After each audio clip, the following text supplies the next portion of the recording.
Welcome to part 4 of my cast assessment for season 35. Note the quotation marks. And we are up to talking about Victor and Jocelyn. In case you ignored the first 3 parts and the subsequent 8 parts for whatever reason, because you don't know how to watch videos in order, I'm going through from the team that I think will be knocked out first this season, who will shit the bed the most, through to the end. Talk about the team who I think will cross the finish line. And the reason, the biggest reason for these specific predictions is because I have looked at all of the boot spoilers, so I know exactly what I am talking about.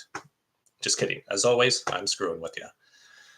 Okay, so let's talk about Victor and Jocelyn. Remember, this is all preseason stuff based on their Instagrams.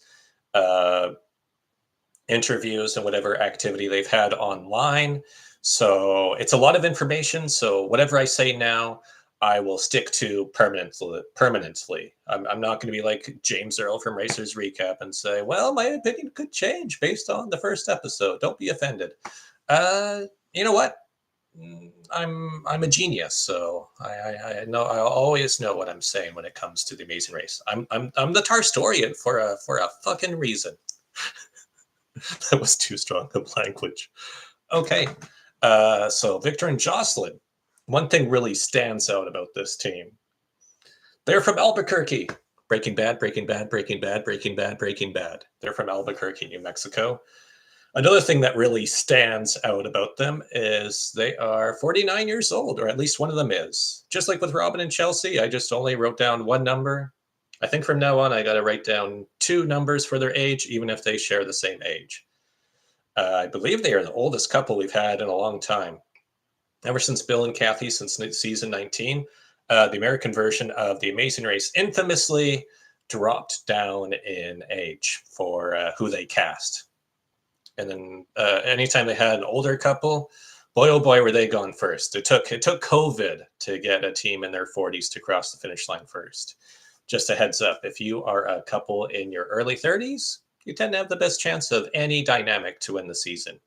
Any romantic couple, that is, because ever since Dave and Connor's season 24 win, or Amy and Maya's season 25 win, let's go from there. Since Amy and Maya's season 25 win, we've had 9 straight seasons of essentially couples winning this thing, and almost all of them have been in their early 30s or late 20s. Derek and Claire have been the only exception. They were in their mid-20s, but they've had, Derek already had a ton of reality TV experience under his belt. So yeah, Kim and Penn were the only ones to truly break that trend, and that's because there were only like 2 teams competing that season.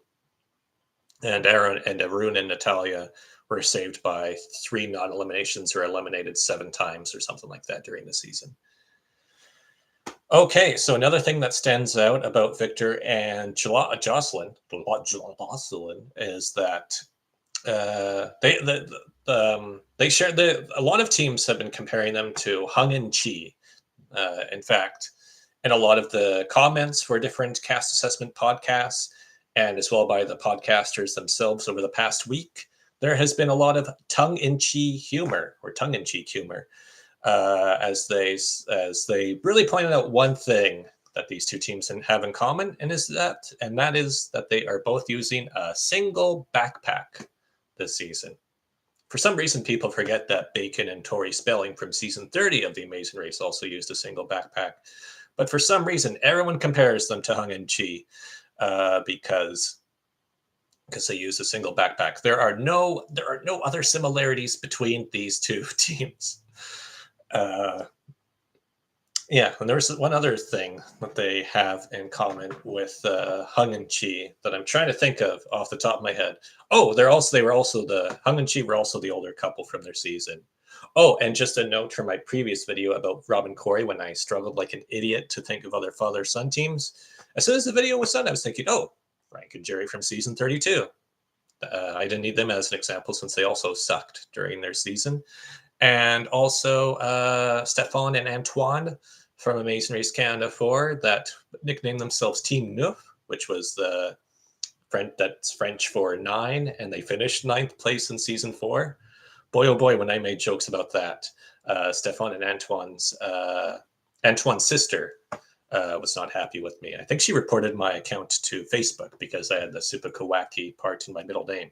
So that's why it's just Logan Saunders on Facebook now. So let's see. And then everyone also, so we have the single backpack that they have in common with Hung and Chi.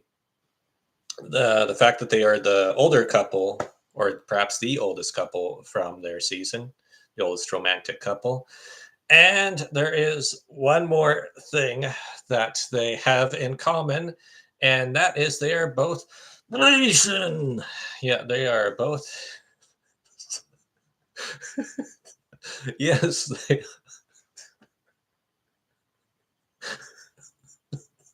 that's the dumbest joke I've done in a long time. Yes, they are both Asian teams. The only reason I get to point that out is because I was married to Jian. She, of course, lived her whole life in the Philippines. So we both got way too comfortable with like the Asian or the interracial couple jokes. So even though she's passed away, I'm still carrying that card. I'm like Bill Maher with using the whole interracial couple card and it's like, okay, I was married to an Asian woman. Where I'm just gonna keep using that that membership as long as I possibly can.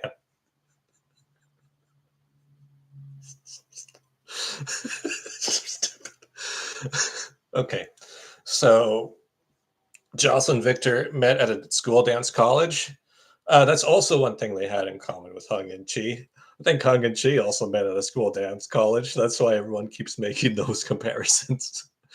And Jocelyn Victor's kids encouraged them to watch the show.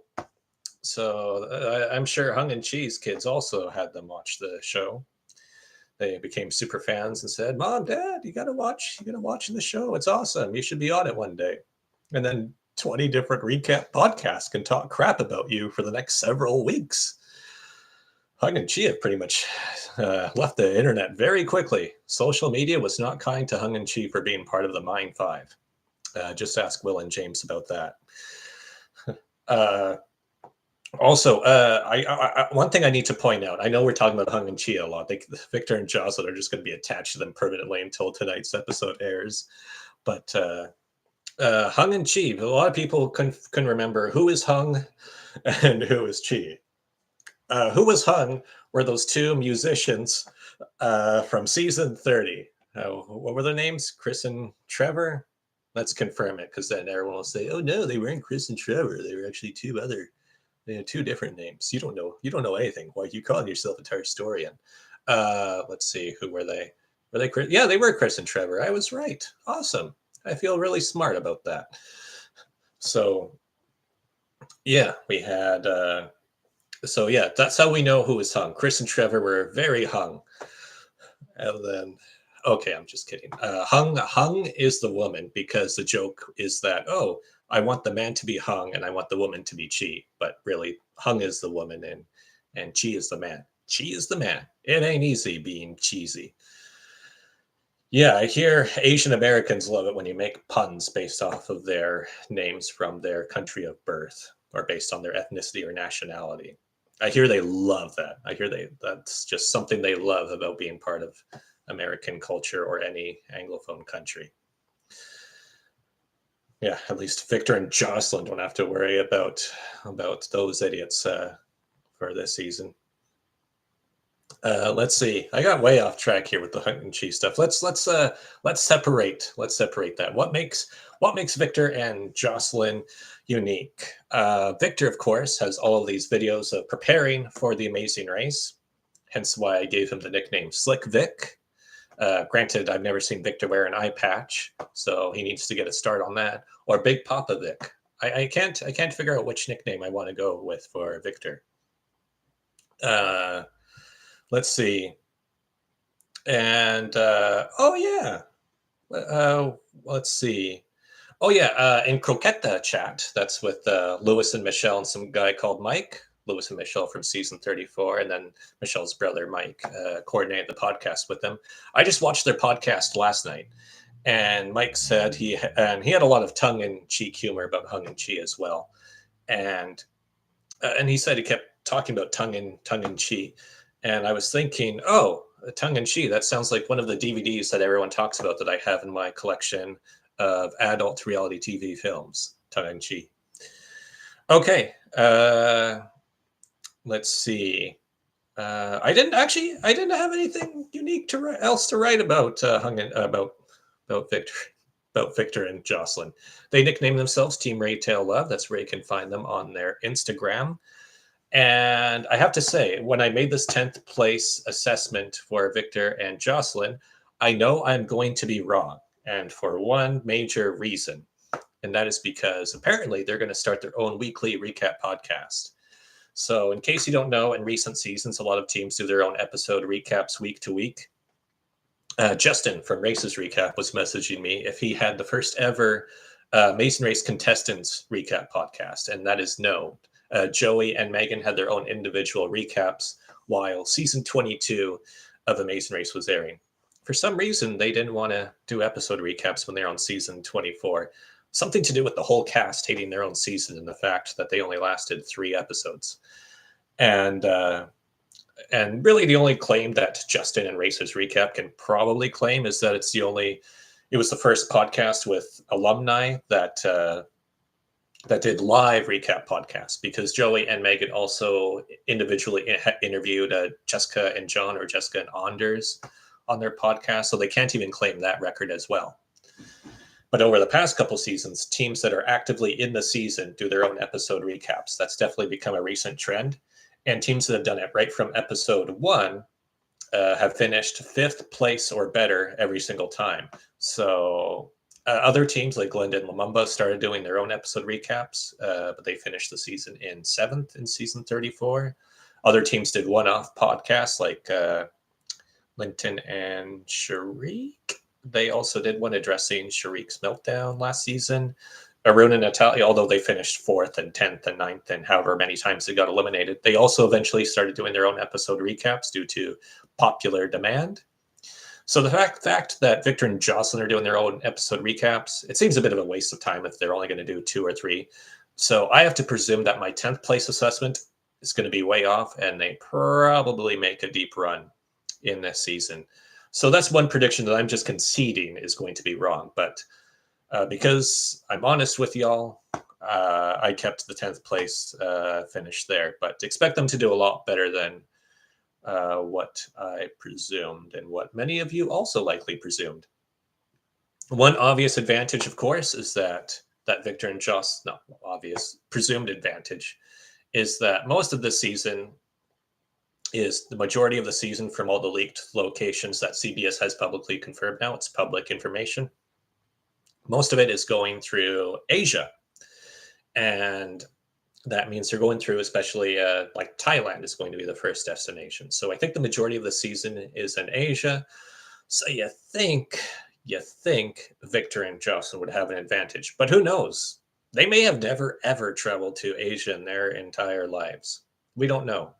Everyone's just going to assume that, and they can tap into some sort of innate cultural advantage, even if they haven't traveled there. Everyone's going to assume that. So who knows? Maybe they make it all the way to the Europe legs and they do better in the Europe legs for some reason. And that is it. We're already at 13 or 14 minutes, and we still have a lot of teams to go through. We still have a lot of teams. And we already know that I can ramble for quite some time. I'm trying to think of Asian couples that have won the Amazing Race. We had the Amazing Race Asia. We had 5 seasons. A couple didn't win season 1. A couple didn't win season 2. Who won? Oh, no, a couple didn't win season 3. A couple didn't win season 4. And a couple didn't even win season 5. So there were 5 seasons of the Amazing Race Asia where every team was either half Asian or full Asian. That's a weird phrase to say. And we had 5 seasons of Amazing Race Asia. So over 50 teams competed across 5 seasons, and not a single romantic couple won any of those 5 seasons.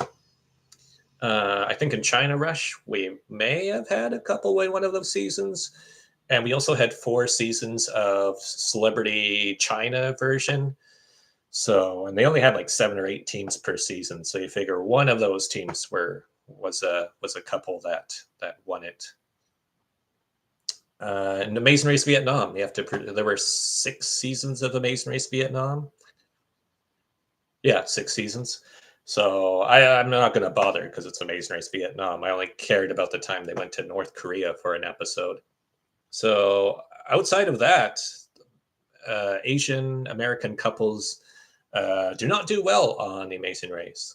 Yeah, they didn't. None of them have even won Amazing Race Canada, and that's a series that really tries to make casting as diverse as possible. Of course, we did have one Asian American pair of siblings win season 14 with Tammy and Victor, but no actual couples, other than like full couples, I should say. And that's the info that people want, I believe. I'm trying to scan through all the information I have in my brain. Shack Attack, of course, season 27 did not do well. Hopefully, Victor and Jocelyn have a better handle of geography. I hope when they get to Europe and to the Germany, like they know that, I don't know, Berlin and Hamburg are 2 different cities and not the same city. Or that Slovenia and Slovakia aren't the same country.